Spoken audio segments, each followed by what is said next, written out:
Film ఇండస్ట్రీకి ప్రభుత్వానికి మధ్యలో వారధిలా పనిచేస్తానని నిర్మాత దిల్ రాజు అన్నారు. తెలంగాణ ఫిల్మ్ డెవలప్మెంట్ చైర్మన్ గా ఆయన బాధ్యతలను చేపట్టారు. మాసబ్ ట్యాంక్లోని ఎఫ్డీసీ కార్యాలయంలో ప్రత్యేక పూజలు నిర్వహించి చైర్మన్ గా బాధ్యతలను స్వీకరించారు. కార్యక్రమానికి ముఖ్య అతిథిగా మంత్రి కోమటిరెడ్డి వెంకటరెడ్డి పాల్గొన్నారు. టీఎఫ్డీసీ చైర్మన్ కు అవకాశం ఇచ్చిన ముఖ్యమంత్రి రేవంత్ రెడ్డి, మంత్రి కోమటిరెడ్డి వెంకటరెడ్డికి దిల్ రాజు కృతజ్ఞతలను తెలిపారు. తెలుగు సినిమా పూర్వ వైభవం తీసుకురావాలని, అందుకు అందరి సహకారం అవసరమన్నారు. తెలంగాణ సంస్కృతి అభివృద్ధికి కృషి చేస్తానని చెప్పారు.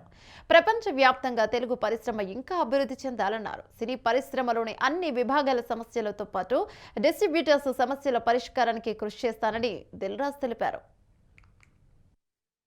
డెవలప్మెంట్ కార్పొరేషన్ చైర్మన్గా ఈరోజు నేను ఛార్జ్ తీసుకోవడం, ఈ అవకాశం ఇచ్చిన ముఖ్యమంత్రి శ్రీ రేవంత్ రెడ్డి గారికి, అలాగే ఫిలిం మినిస్టర్ కోమటిరెడ్డి వెంకటరెడ్డి గారికి, వారిద్దరి నమ్మకం ఈ ఎఫ్డీసీ ఇటు ఫిలిం ఇండస్ట్రీకి, ఇటు తెలంగాణకి, ఇటు గవర్నమెంట్కి మధ్యలో డెవలప్ చేయాల్సిన అవసరం ఎంతైనా ఉంది. ఎందుకంటే ఒకప్పుడు ఎఫ్డీసీ అంటే సినిమా ఇండస్ట్రీకి అన్ని రకాలుగా సినిమా ఇండస్ట్రీలో ఇన్వాల్వ్ అయి ఉండేది. సో మళ్ళీ ఆ పూర్వ వైభవం ఎఫ్డీసీకి తీసుకురావాలనేది సీఎం రేవంత్ రెడ్డి గారి ఆలోచన.